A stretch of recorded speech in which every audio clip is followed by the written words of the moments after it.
우리가 그 예수님을 믿고 이렇게 신앙생활을 하지만 참 이렇게 믿음이 흔들릴 때가 이렇게 종종 있지 않습니까? 사실 하나님에 대한 의심이 들 때가 있는데요. 근데 그런 의심은 오히려 우리가 하나님께 더 가까이 나아가야 된다라는 신호가 될 수도 있습니다. 정말 하나님이 계시기는 한 걸까? 약속의 말씀을 붙들려고 하는데 그 약속의 말씀이라는 게 무엇일까? 진짜 그런 게 있을까? 하나님 내 기도를 정말 들으실까? 기적이라는 게 있을까? 이런 의심들은요, 우리가 하나님을 부인해서가 아니라 실은 하나님과 그때 더 씨름해야 될 때라는 거예요. 또 의도하진 않았지만 뜻밖의 장소에서도 이게 막 의심이 불쑥 막 반갑지 않은 손님처럼 찾아올 때가 있는데요. 이렇게 우리가 예배를 드린 중에도 기도하거나 찬양을 부르면서도 하나님이 과연 계신지에 대한 의심이 들기도 하더라는 것이죠. 우리의 마음과 상관없이 순간순간 어디서든지 심지어 이런 예배당 안에서도 사탄은 우리에게 계속해서 의심이라는 것을 손님처럼 보내요. 계속 불어넣으려고 합니다. 그래서 어느새 그런 의심이 내 안에 자리 잡히게 되면은 우리의 마음에 그런 의심이 이제 걱정과 두려움이 됩니다. 우리의 마음을 완전히 지배해버리게 됩니다. 오늘 본문의 아브라함이 바로 이런 의심으로 인한 두려움에 빠지고 말았는데요. 하나님께서 갈대아 우르에서 이제 그를 부르시고 크고 놀라운 약속을 주셨어요. 심지어 부와 권세도 주셨습니다. 근데 현실을 보니까 정작 하나님께서 주시겠다는 그 자녀 있잖아요. 그 후손. 그 자식을 주시겠다고 한 그 약속은 이루어지지 않는 것 같은 거예요, 지금. 그나마 갖고 있던 재물들도 이게 별 의미가 없어요, 자신한테는. 전혀 위로가 되질 않았습니다. 이런 관점에서 오늘 본문을 보면은 이제 아브라함의 마음이 점점 이렇게 무너져 내리는 걸 볼 수가 있거든요. 아마도 처음에 약속을 받았던 이제 75세 때 처음 약속을 받았으니까. 그 75세를 넘어서 이제 80세, 85세. 아마 그 사이 어느 때인 것 같아요, 지금 보니까. 이제 나이도 많이 들었어요, 이제. 하나님께서 약속하신 지 이제 꽤 되었고요. 자기가 생각할 때는 이제 생명이 이제 보니까 얼마 남지 않은 것 같아요. 근데 여전히 손에 잡히는 게 이게 없으니까 이제 답답한 상황만 계속 이어지는 거 아닙니까? 지난 주일에 나누었던 창세기 14장의 전쟁을 한번 생각해 보세요. 다행히 정말 하나님께서 도와주셔가지고 사개군, 연합군 그 왕들을 다 쳐서 조카 롯을 구출해 왔지만 사실 그들이 다시 전력을 가다듬고 보복해 온다면은 아브라함은요 다시 또 이기기가 쉽지 않을 거예요. 이제는 나이도 많고 다시 전쟁을 치르면은 이게 죽은 목숨이라고 그렇게 여겼을 것입니다. 아니 자기는 사실은 그냥 나이가 많은 일개 족장일 뿐인데 그런 왕들과의 싸움에 휘말리면서 그게 기적처럼 살아남고 보니까 이게 사람 목숨이 언제 어떻게 될지 모르겠다. 나도 모르게 그런 생각 들지 않았을까요? 더욱더 마음이 막 조급함이 생겼겠죠. 빨리 좀 뭔가 이제 해결해야 되겠다. 심지어 아들 같았던 그 롯은요, 목숨 구해줬잖아요. 근데 목숨 구해줬더니 또 아브람 버리고 떠나요. 자신을 등지고 소도망을 따라서 그냥 조카가 또 떠나버리는 거예요. 여러분, 아브람의 심정이 이때 또 어땠을까요? 너무 허탈했을 것 같아요, 진짜. 이제 자신이 할 수 있는 모든 일이 다 끝나고 소망도 사라졌다고 막 그렇게 생각하지 않았겠습니까? 도대체 이거는 하나님께서 함께 하시는 건지, 돌봐주시는 게 맞는 건지, 그 약속을 기억이나 하시는 건지, 이제 이런 의심이 손님처럼 찾아와요. 이 손님이 가질 않아요, 그리고. 그래서 그 의심이 결국 두려움이 되었고, 두려움이 이렇게 자라자 이제 절망이 생기기 시작합니다. 그리고 이렇게 인내심이 바닥이 난 아브라함에게는 아브라함이요, 더 이상 못 기다리겠다며 이제 스스로 어떤 이제 문제를 해결하고자 하는데요. 이렇게 하나님에 대한 의심이 생길 때 우리 인간이 정말 조심해야 할 것이 바로 걱정과 두려움이더라고요. 이게 세트로 오거든요. 그래서 의심이 오면 그것을 마음에 담아두지 말고 체크아웃하라고 해야 돼요. 나가시라고. 나가라고 해요. 흘려버리는 이 지혜가 우리한테 필요하다는 것이죠. 의심이 마음에 뿌리내지 못하도록 이것을 막아야 되거든요. 출입금지, 의심, 잃어버려야 돼요. 특히 미래의 일로 그렇게 두려움을 주는 게 바로 이 사탄의 아주 좋은 전략인데, 제가 이제 왜 자꾸 이 얘기를 하냐면, 나니아 연대기를 쓴 유명한 기독교 작가인 C.S. 루이스는 우리가 생각하는 내일과 오늘에 대해서 아주 의미 있는 가르침을 주고 있습니다. 이런 말을 했어요. 사탄은 항상 닥쳐올 미래에 대해서만 말을 하지만 하나님은 항상 오늘을 어떻게 살아야 할지를 말씀하십니다. 이거 굉장히 의미 있는 말 아닙니까? 우리가 갖는 의심과 걱정과 두려움은 다 보면은요, 내 미래에 대한 일, 내 장래에 대한 일. 하지만 미래는 우리에게 속한 영역이 아니잖아요. 그것은 하나님께 그냥 속한 거예요. 우리는 하루하루 하나님 주신 마음 가지고 그 말씀 따라서 순종하며 살아가는 것 뿐이에요.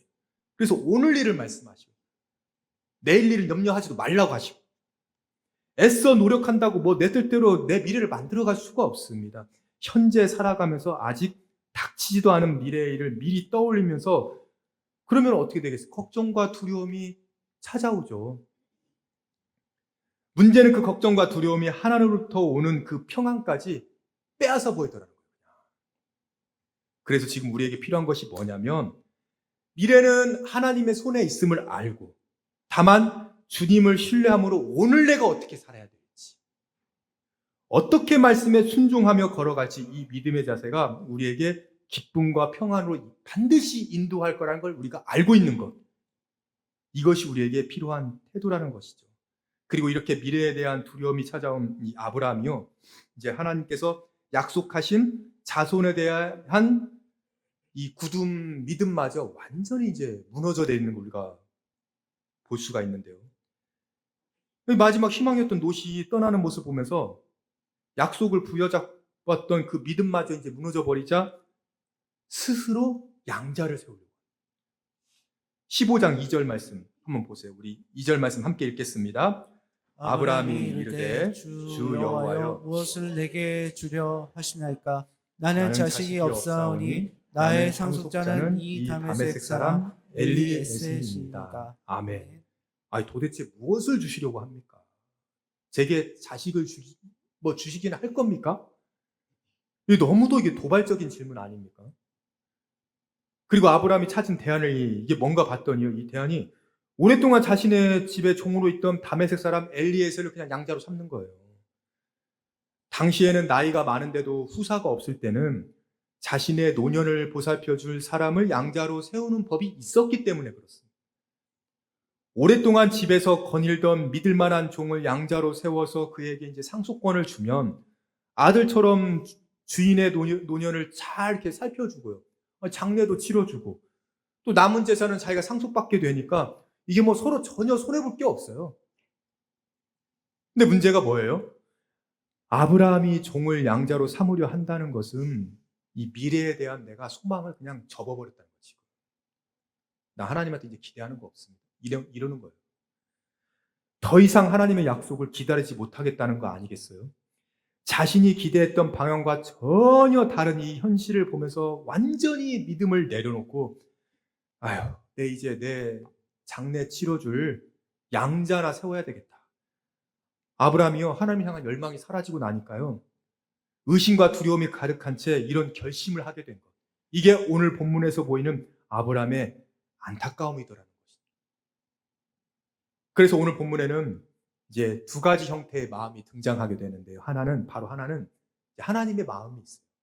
위로하신 하나님의 마음이 있고, 또 의심하고 두려움에 휩싸여 있는 이 아브라함의 마음이 있습니다. 자, 오늘 본문 1절 말씀, 우리 1절 다시 한번 읽겠습니다. 이후에 여호와의 말씀이 환상 중에 아브라함에게 임하여 이르시되 아브라함아 두려워하지 말라. 나는 네 방패요 너의 지극히 큰 상급이니라. 아멘. 사실 아브라함은요, 그 부패하고 하나님 모르는 소도망의 그 전리품도 거절할 정도로 아주 뭐 그런 사람 아니었습니까? 아브라함은 실수는 좀 할 수 있었지만 엉뚱한 길로 나가던 사람은 아니었어요. 말씀에 순종해서 하나님이 원하시는 길을 그가 가고자 했던 사람입니다. 근데 아브라함에게 나는 내 방패여 너의 지극히 큰 상급이라고 하시는 분이 말씀만 그렇게 하고 정작 자녀를 주지 않는 거예요. 이렇게 성경이 말하고 있는 그 하나님과, 근데 내 삶 속에서 내가 경험하는 하나님, 이 하나님이 다를 때 우리의 믿음은요 제대로 자리 잡지 못합니다. 이 체감 온도가 다르듯이 너무 달라요. 그런 그에게 하나님께서 직접 나타나셔서 아들에 관한 약속의 말씀을 다시 해주시는 내용이잖아요. 제가 이 1절 말씀을 묵상하다가요 아주 흥미로운 포인트 하나를 제가 발견하게 되었는데요. 자, 1절 다시 한번 보세요. 이렇게 시작하죠. 이후에라고 시작합니다. 이후에 여호와의 말씀이 환상 중에 아브라함이. 여러분 여기서 나오는 이후에가 왜 맨 처음에 나왔을까요? 이후에가 도대체 언제입니까? 바로 지난주일에 우리가 살펴본 것처럼 아브라함이 자기 힘으로는 도무지 이길 수 없었던 전쟁을 하나님의 도우심으로 승리하게 되고 포로로 잡혀가고 있던 그 조카 롯을 구해오던 그 가슴 벅찬 감격이 가득한 그걸 경험한 그 이후에잖아요. 지금. 제가 이후에를 보면서 세상 깨닫는 것이 뭐냐면은 겉으로 보기에 아무리 대단한 성공이라 하더라도요, 모든 사람들이 다 부러워하더라도 사업이 잘 된다고 하더라도요, 여전히 이후에가 있어요. 이후에, 잘된 이후에, 은혜를 경험한 이후에 여전히 두려울 수 있습니다. 전쟁에서 질 때만 두려운 게 아니고요, 전쟁에서 승리하고 조카를 찾아와도 이후에 두려움이 와요. 이런 의심이 밀려오고요. 그래서 이 아브라함이 무슨 이유로 그런 의심과 두려움에 빠질 수밖에 없었는가, 이걸 보니까요, 이제 겉으로 보여지는 표면적인 이유가 있어요. 근데 반대로 본질적인 두려움도 있더라고요. 먼저 이 표면적인 문제인데요. 여러분, 아브라함이 왜 두려울까요? 그 전쟁이 아브라함 자기 힘으로 이긴 게 아니라는 것을 자기가 알고 있거든, 지금. 사실 자기는 지금 죽다 살아났잖아요. 자기는 자신한테 그런 힘이 없어요. 그래서 막 보고 키우면 어떡하지? 현실적인 두려움이 막 생기더라는 것이죠. 여러분, 이게 우리 아닙니까? 은혜 받고요, 가슴 터질 듯한 감격을 느끼고 내 힘으로 할 수 없는 놀라운 일들을 경험을 통해서 그 위기를 다 극복해내도 내가 또 이런 일이 생기면 그렇게 할 수 있을까? 교회에 와서, 교회면 너무 좋아요. 좋은 분들과 함께 예배드리고 식사도 같이 하고 교제하고 은혜도 받아. 근데 다시 그 직장으로 돌아가면, 다시 내 그 사람을 만나면 그 이후에 내가 또 해낼 수 있을까? 이러는 것이죠. 이것이 아브라함을 두렵게 만들었습니다. 그런가 하면 근본적으로 아브라함을 두렵게 하는 게 뭐냐면 하나님께서 1절 말씀해요. 아브라함아 두려워하지 말라. 나는 네 방패요 너의 지극한 상급이니라. 자, 이것을 세 번역으로 보니까요. 아브라함아 두려워하지 말아라. 나는 너의 방패다. 네가 받을 보상이 매우 크다. 이 말씀을 주시자마자 바로 받아서 아브라함의 마음속에 있는 마음이, 아니 이렇게 은혜로운 말씀을 주시면은 그럼 뭐 아멘으로 대답하면 되잖아요. 근데 자기 마음속에 있는 말이 툭 튀어나옵니다. 2절 말씀. 아브라함이 이르되 주 여호와여 무엇을 이렇게 주려고 하십니까? 나는 자식이 없사오니 나의 상속자는 엘리에셀.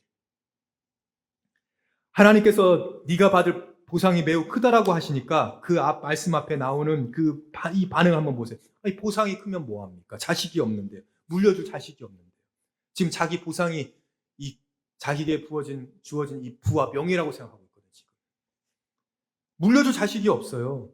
지금 아브라함의 내면의 두려움이 여러분 뭔가요?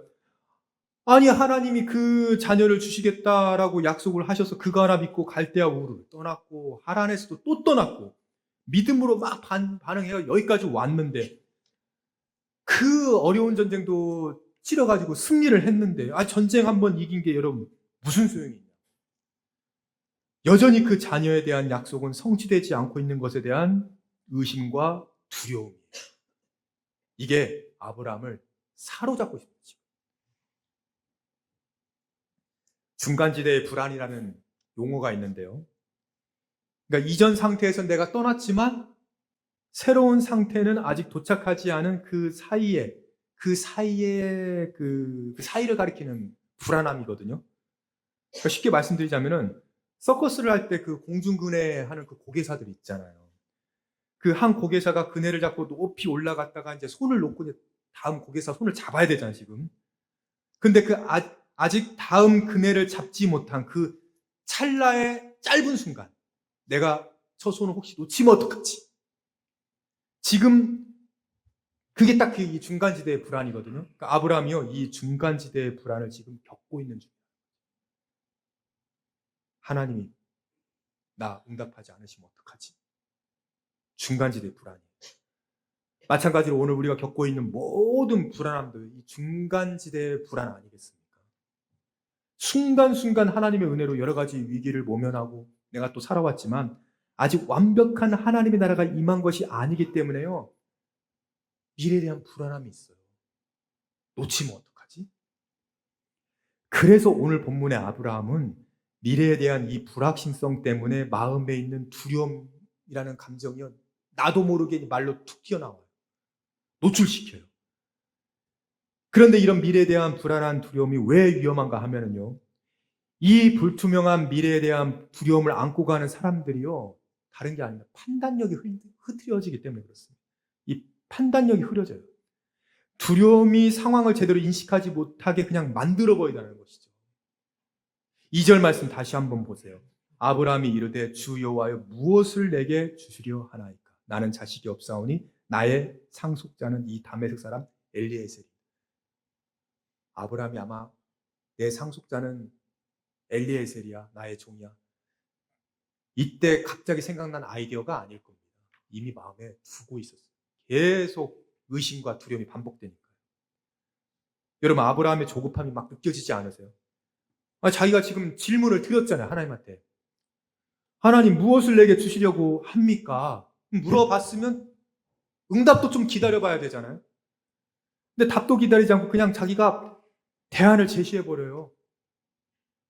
아브라함의 대안이 뭔지 3절 말씀, 이제 3절 한번 보세요. 아브라함이 또 이르되 주께서 내게 씨를 주시지 아니하시면, 이제 자기가 생각한 대안이 나옵니다. 내 집에서 길린 자가 내 상속자가 돼. 이 아브라함의 불안한 상태가 여러분 막 느껴지시죠? 불안하고 두려우니까 자기가 질문을 막 던져놓고는 기다리질 않아요. 근데 그러니까 기도는 기도대로 하고 있는데 기다리질 않아요. 기도해도 불안하고 두려우니까 내 방식대로 하는 게 바로 오늘날 우리의 모습 아니겠습니까? 얼마 전에 그 방영한 그 서울 자가의 대기업 다니는 김 부장 이야기, 이 드라마 보셨는지 모르겠어요. 이 드라마의 주인공인 김낙수 부장이요, 회사가 구조조정을 하면서 명예퇴직을 이제 하게 되었어요. 근데요, 이제 이때 받은 퇴직금 5억 원, 거기에다가 5억 5천만 원을 더 대출 받아서 10억 5천만 원짜리 이제 상가에 투자를 한 거예요. 근데 그때 이제 그 가장 친한 친구가 절대로 그 퇴직금에 손대지 말아라. 자기처럼 건물 들 생각하지도 말라고.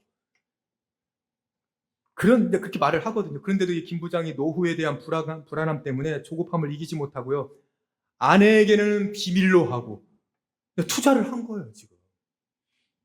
그런 분들 안 계시죠, 여러분? 아니나 다를까 이게 상가 분양 사기였다. 행복한 노후를 꿈꾸면서 이제 아내한테 또 잘해주고 싶었겠죠. 막 갑자기 막 서프라이즈 하고 싶고 얼마나 그렇게 그러고 싶었겠어요. 그 행복한 노후를 꿈꾸면서 있는 돈 없는 돈 다 끌어다가 투자를 했는데 전화를 딱 거니까 없는 번호라고 나와요. 이것이 확인되면서 큰 충격에 빠지게 되는, 제가 그 장면을 보면서 저도 막 안타까웠던 이제 생각이 나는데요. 그래서 제가 지난번에 여러분 제가 말씀드린 게 뭔가요? 어떤 중요한 결정을 하실 때는 하루 멈춤을 해보자고 했잖아요. 하루 좀 멈춰보자. 조급함이 생기고 두려울 때는요, 오히려 여러분 빨리 결정하시면 안 됩니다. 저 분양 사무실에서는 빨리 결정하시라고 그러죠. 사장님 지금 빨리 결정하셨는데 그거 놓친다고. 그때 그 소리 들으면 안 된다니까요. 이런 관점에서 저는 오늘 본문을 가지고요, 우리 삶에서 이렇게 불투명한 미래에 대한 두려움이 올 때 꼭 기억해야 될 이제 두 가지의 대안을 함께 나누고자 하는데요. 아브라함처럼 이렇게 내면에 의심이 밀려오고 두려움이 몰려올 때 해야 될 이 첫 번째가 뭔가 하면은 그 문제를 가지고요, 하나님께 의뢰하고 말씀으로 설득당하기. 하나님께 의뢰하고 하나님을 설득하기가 아니고 하나님께 설득당하기.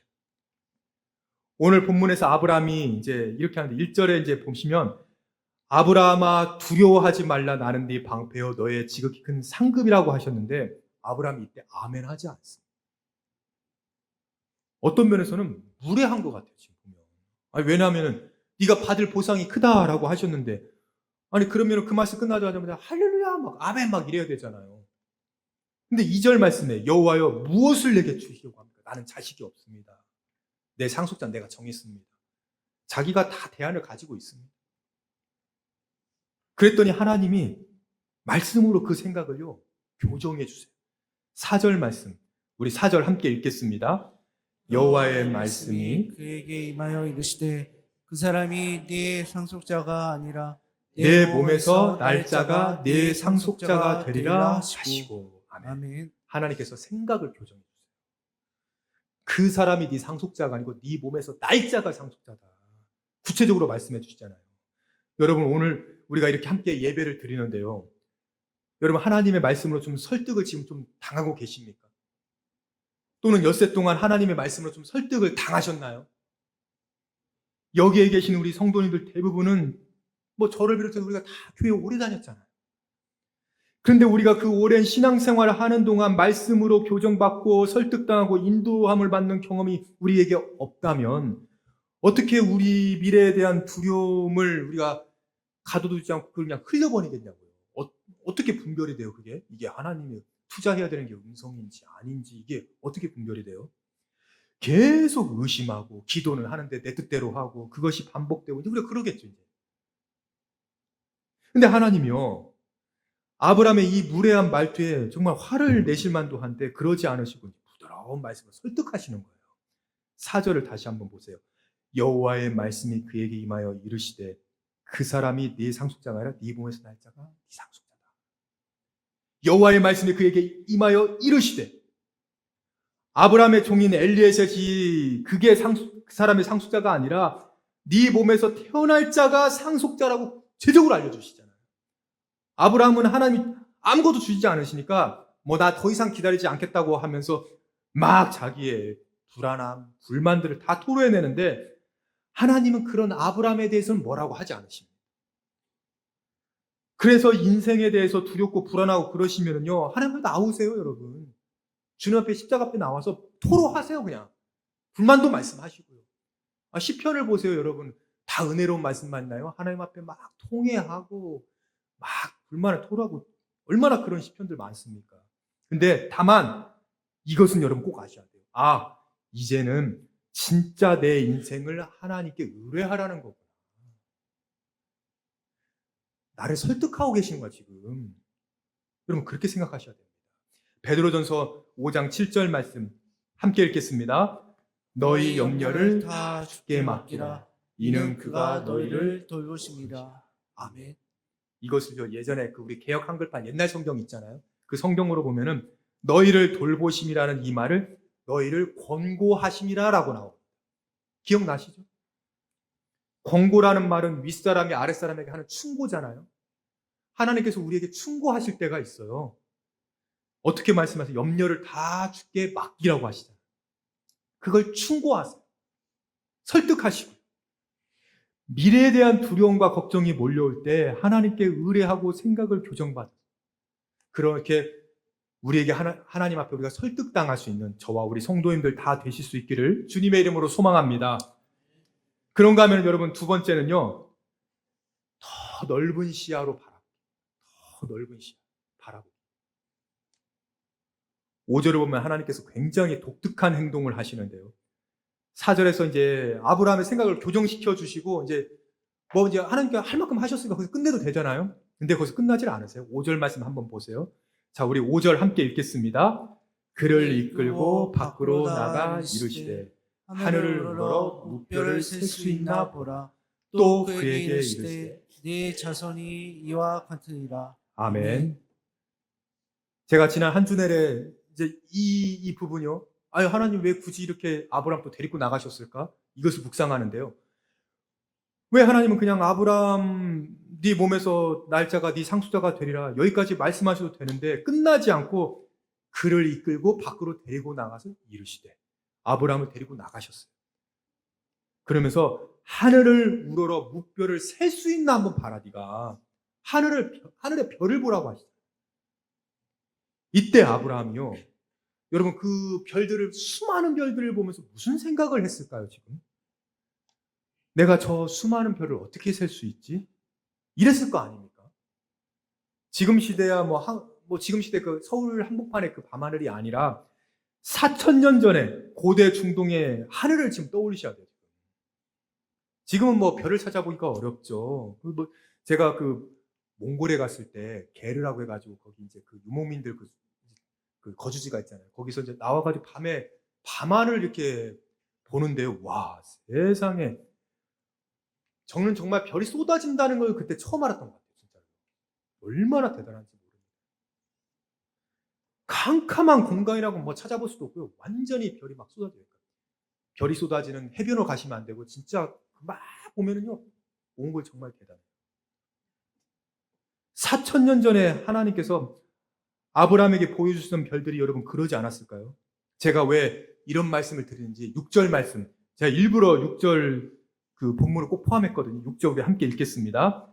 아브라함이 여호와를 믿으니 여호와께서 이를 그의 의로 여기시고. 아멘. 압도적인 이 하나님의 이 시청각 교육. 불평하고 감정을 쏟아내던 아브라함을 묵묵히 참으시면서 밖으로 좀 나와보라고 이끌어내시더니 하늘을 우러러 무뼈를 셀 수 있나 보라. 또 그에게 네 자손이 그와 같으리라. 하늘의 무수한 별들을 보여주시면서 다시 한번 약속을 주시는 걸 한번 여러분 보세요. 그 별들을 보면서 아브라함이 어떻게 해요? 아브라함이 여호와를 믿었다고 합니다. 아브라함이 여호와를 믿으니 이 믿음이라는 단어가 여러분 성경에서 이때 처음 등장하는 거 아십니까? 믿음이라는 단어가 성경에 이때 처음 등장합니다. 이를 그의 의로 여기시고 의라는 단어도 이때 등장합니다. 그것도 하나님께서 사람에게 믿음이라는 단어를 처음 쓰시는 구절이 바로 이 부분이더라고요. 아브라함의 인생에서 밑바닥을 치던 그 순간이 오자 하나님을 의심하고 절망하더니 걱정과 두려움에 막 휩싸여 버렸습니다. 근데 거기서 끝나지 않고 하나님께 울분을 토하면서 막 분노를 쏟아냈어요. 바로 그 순간에요. 하나님께서 믿음을 말씀하시죠. 믿음이라는 게 아멘, 그거 잘하고 믿습니다. 말로만 잘한다고 해서 그게 믿음이 좋은 게 아니잖아요. 믿음은 자신의 인생이 하나님 안에, 내 인생이 하나님 안에 내가 사로잡혀 있다는 걸 내가 아는 거거든요. 내 인생은 하나님 안에 내가 잡혀 있어 지금. 비록 지금은 어렵고 힘들더라도 하나님이 그 시작과 끝을 알고 계시기 때문에 내가 그네를 향해서 주님이 뻗으신 손을 향해서 점프를 하더라도 하나님 반드시 붙잡아 주실 거야. 내가 그걸 알고 있는 거거든요. 지금. 가장 낮은 자리에 있던 아브라함을 찾아와 위로해 주셨던 이 하나님의 은혜. 우리의 결단과 우리의 노력이 아니라 하나님 앞에서 믿음으로 받아지는 것이 아니라 정말 아무것도 할 수 없을 때 오히려 하나님 앞에서 막 울분을 토하고 분노를 쏟아내고 싶을 때 바로 그때 우리를 찾아와 주셨고 설득해 주시더라고요. 밖으로 나와서 하늘을 좀 봐라. 여러분 자꾸 내 상처, 내 지금 답답한 상황들만 계속 거기에 함몰되어 계시거나 묵상하시면 안 돼요. 밖으로 나가셔서요. 십자가 앞으로 나오셔서요. 무뼈를 좀 보세요. 별을 좀 보시고 하나님 어떻게 보여주시는지. 부디 이렇게 하나님 안에 붙잡혀 사는 그런 인생 되시기를 주님의 이름으로 소망합니다. 자, 그래서 로마서 3장 28절 말씀 우리 함께 읽겠습니다. 그러므로 사람이 의롭다 하심을 얻는 것은 율법의 행위에 있지 않고 믿음으로 되는 줄 우리가 인정하노라. 아멘. 꼭 아브라함이 이랬잖아요. 우리가 의롭게 되는 것은요, 믿음으로 되는 거예요. 우리 행위에 있는 것이 아니고요. 사도 바울이 이 말씀 뒤에 이제 4장에서는 아브라함을 드디어 예로 들면서 이렇게 믿음에 대해서 정리를 하고 있습니다. 로마서 4장 3절 말씀 함께 읽겠습니다. 아브라함이 하나님을 믿음에 그것이 그에게 의로 여겨진 바 되었느니라. 아멘. 여기서 끝이 아니에요. 23절 또 이렇게 나와요. 그에게 의로 여겨졌다 기록된 것은 아브라함만을 위한 것이 아니요. 아브라함만 위한 것이 아니면 뭐라는 거지? 마지막 24절이요. 의로 여기심을 받을 우리도. 아브라함만 하나님께서 의롭다 하신 게 아니고요. 의로 여기심을 받을 우리도 위함이니. 어떻게 해요? 곧 예수 우리 주를 죽은 자 가운데 살리신 이를 믿는 자들. 그 다시 살아나신 주님을 믿는 자들. 그 사람을 의로 여기신다. 아브라함만을 위한 것이 아니라 4,000년이 지나 오늘 이 자리에서 함께 예배하고 있는 저와 여러분들, 우리를 모두 의로 여기심 받은 우리라고 하고 계십니다. 예수를 죽은 자 가운데 살리심을 믿는 우리도 위함이라고 그렇게 말씀하시는 거 아닙니까? 그래서 우리가 의롭다 함을 얻게 된 것은요, 우리의 노력이나 수고와 어떤 헌신의 결과가 아니라 하나님의 은혜로 말미암아 내가 얻게 된 거예요. 꼭 그 아브라함이 전쟁에 승리한 것과 똑같아요. 그냥 얻게 되었어요. 그래서 우리는 하나님의 사랑을 내가 쟁취해야지, 내가 내 방식대로 좀 해야지라는 이런 착각에 빠져서는 안 됩니다. 교회를 위해 헌신하는 사람들만 하나님께서 기뻐하실 거라고 그런 오해를 해서도 안 됩니다. 물론 헌신과 봉사가 영적 성장을 위해서도 그리고 교회를 위해서도 매우 유익한 일이지만 하나님의 의를 얻어내거나 그분의 사랑을 쟁취하기 위한 그게 꼭 필요한 조건은 아니라는 거예요. 하나님의 사랑은요, 내가 받아서 누리면 돼요. 우리 주를 죽은 자가 살리신 일을 내가 믿으면 되는 거예요. 우리를 먼저 선택하셨고요, 불러주셨습니다. 설득하시고요, 계속 우리에게 넓게 보라고 하세요. 넓게 보라고. 그걸 우리가 받으시면 됩니다. 먼저 사랑해 주셨고요. 아니, 이보다 더 큰 사랑을 어떻게 우리가 경험할 수 있겠냐. 전쟁에서 한두 번 승리할 수 있겠죠. 은혜도 있을 수 있겠고요. 하지만 이 사랑. 사랑하는 성도 여러분, 오늘 이 말씀을 들은 우리가 정말 여러분 붙들어야 될 것이 무엇일까요? 믿음은 내가 하나님 안에 사로잡혀 있으면 내가 아는 거라고 그랬잖아요. 은혜의 사슬로 나를 묶어주시는 걸 내가 알고 있는 거예요. 아브라함은 믿음을 막 억지로 그렇게 막 만들어내는 사람이 아니었습니다. 하나님의 그냥 말씀을 믿고 누린 사람이에요. 아브라함은 하나님의 약속이 지연되자 의심이 생겼어요. 우리도 그럴 수 있어요. 그 의심은 결국 두려움이 되고요, 자신의 수종인 엘리에셀을 양자로 삼겠다면서 막 울분을 토해요. 그런 아브라함을 또 보게 되었습니다. 그러나 하나님은 그런 아브라함을 혼내지 않으시고 말씀으로 생각을 교정해 주세요. 설득시켜 주시고, 그리고 거기서 끝나지 않아요. 보여주세요. 시야를 넓혀주시고. 여러분, 여전히 불안하고 또 두려우십니까? 그렇다면 하나님께서 우리 각자에게 주시는 음성을 우리가 한번 좀 들어보자. 내 마음속에 있는 의심과 두려움, 그 반갑지 않은 손님들은 좀 다 나가라고 하세요. 이제 나가라고. 니네는 이제 출입 금지. 더 이상 안 받겠다고. 하나님의 음성 무엇인지 한번 들어보자. 1절 말씀, 우리 1절 다시 한번 읽겠습니다. 이후에 여호와의 말씀이 환상 중에 아브라함에게 임하여 이르시되 아브라함아 두려워하지 말라. 나는 네 방패요 너의 지극히 큰 상급이니라. 아멘. 하나님께서는 아브라함에게 두려워하지 말라라고 하시는데 그 이유를 잘 한번 보세요. 하나님은 내가 너에게 지금 큰 상급을 주겠다. 그 연말 보너스처럼 너한테 큰 상급을 주겠다. 이렇게 말씀하지 않으셨습니다, 지금. 그냥 내가 너의 큰 상급이야. 내가 너의 큰 상급이라고 이 말씀만 하세요. 아브라함 그 전까지는 아들 이삭이 상급이라고 생각을 했거든요. 아들이 상급이지, 아들이. 아들 없으니까 대신 상급 만들어야지. 근데 하나님 다른 얘기 하시는 거예요. 여기서 우리는 하나님의 생각과 우리 인간의 생각이 얼마나 다른지를 알 수 있는 거 아니겠어요? 아브라함은 후손이 없음을 늘 한탄만 하고 있었는데 정작 약속을 주신 하나님은 후손에 대한 얘기는 하지 않으시고요. 하나님 자신이 상급이시래요. 상급 다 받으셨죠? 다 받으셨잖아요. 사랑하는 여러분, 우리가 하나님을 믿는 이유가 무엇입니까? 더 우리가 상급을 기대해야 되나요? 나에게 무엇을 주실까 그것을 기대해서 그렇습니까? 아니면 하나님 그분 때문에 그러신 건가요? 하나님은 상급을 주신다라고 말씀 안 하세요. 내가 너의 상급이라고 말씀하시죠. 상급을 기대하고 기도하는데도 기도 응답이 안 되는 거는요, 하나님이 상급인지를 아직 모르시기 때문에 그러신 거예요. 아브라함에게 상급은 아들 이삭이 아니었습니다. 바로 하나님이셨죠. 하나님. 여러분들의 상급은 사업이 잘 되고 투자한 거 다 잘 되고 자녀가 잘 되고 건강이 회복되는, 그건 상급이 아니에요. 그런 게 잘 되면 그건 은혜예요. 은혜. 하나님 주신 그것도 은혜이지만 성경이 말하는 진짜 상급은 하나님 그분이 바로 우리의 상급이라는 거예요. 우리는 그 상급을 이미 받은 사람들이고요. 살아계신 하나님이 바로 여러분들의 상급인 줄로 믿으시기를 바랍니다. 우리가 하나님을 믿는 이유가 상급을 얻기 위해서라면 우리는 그 상급이 보이지 않을 때는 또 여전히 의심이 생길 겁니다. 우리는 여전히 두려우고 흔들리고 말 거예요.